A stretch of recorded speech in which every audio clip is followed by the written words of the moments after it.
Hello everyone, welcome back to Jikook Diaries channel. Every time Jungkook and Jimin appear in the same frame, the internet reacts like it has collective amnesia.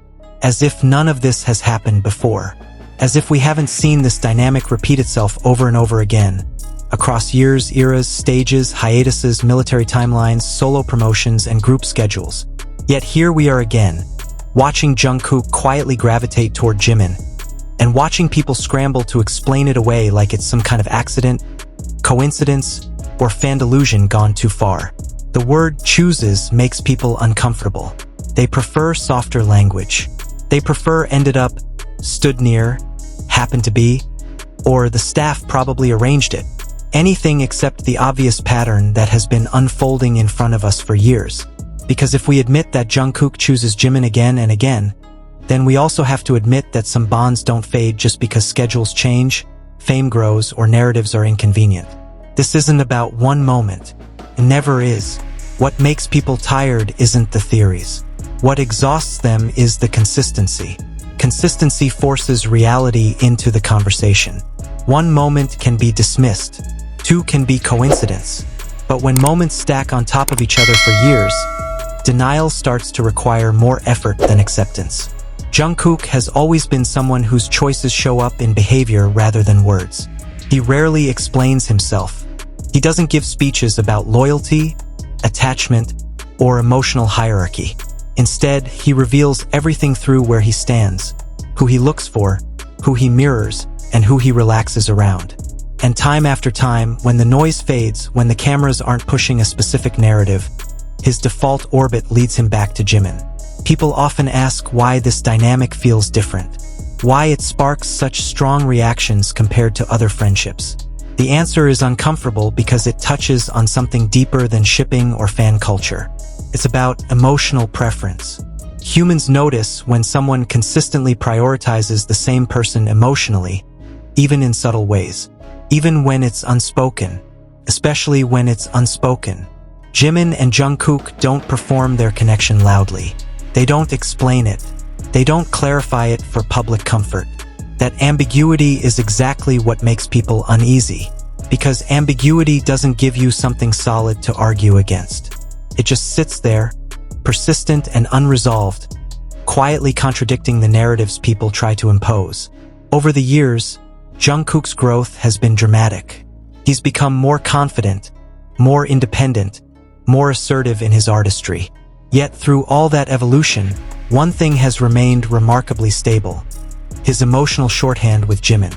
The way they communicate without finishing sentences. The way physical proximity happens naturally rather than deliberately. The way tension dissolves when they're together. This isn't romantic proof. It's not a declaration. It's something far more grounded and therefore harder to deny. It's behavioral consistency.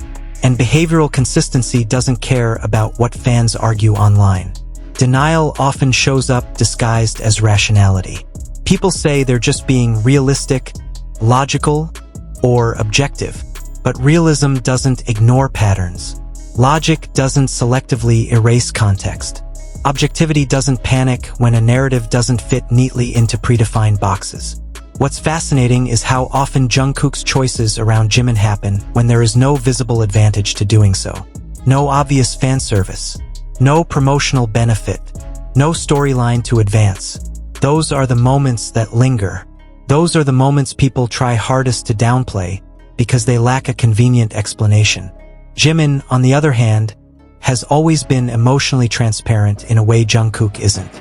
His sensitivity, his attentiveness, his ability to read emotional shifts has been acknowledged repeatedly, not just by Jungkook but by other members as well. That kind of presence leaves a mark. It becomes a safe emotional reference point. And once someone becomes that for you, it doesn't disappear just because circumstances change. People underestimate how rare it is to find someone who sees you without demanding performance. Someone you don't need to impress. Someone who understands your silence as much as your laughter. That kind of bond doesn't need labels to be real. It simply exists quietly, stubbornly, immune to external commentary. Every time Jungkook chooses Jimin again, it disrupts the narrative that time and distance dilute everything. It challenges the idea that emotional bonds are temporary, replaceable, or strictly situational. And that's why it frustrates people. Because it suggests something enduring in a world that prefers everything to be flexible, temporary, and easily redefined.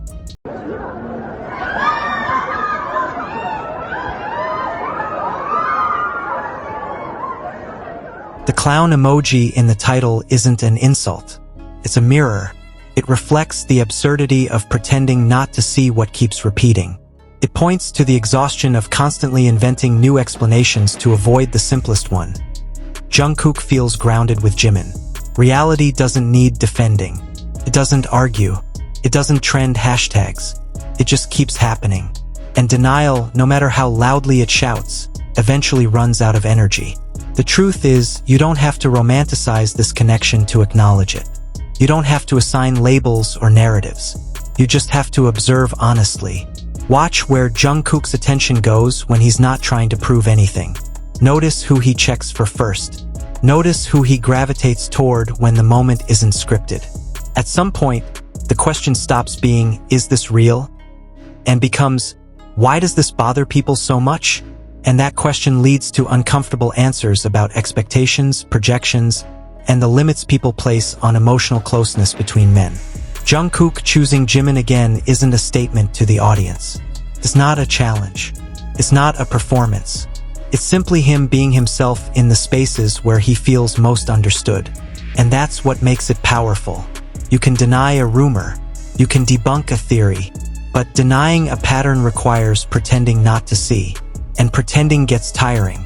So maybe the real question isn't whether Jungkook is tired of denying reality. Maybe it's whether the audience is tired of doing it for him. Because reality, quietly and persistently, has been standing right there all along. If you've made it this far, thank you for watching with an open mind. This video wasn't about proving a theory or forcing a conclusion.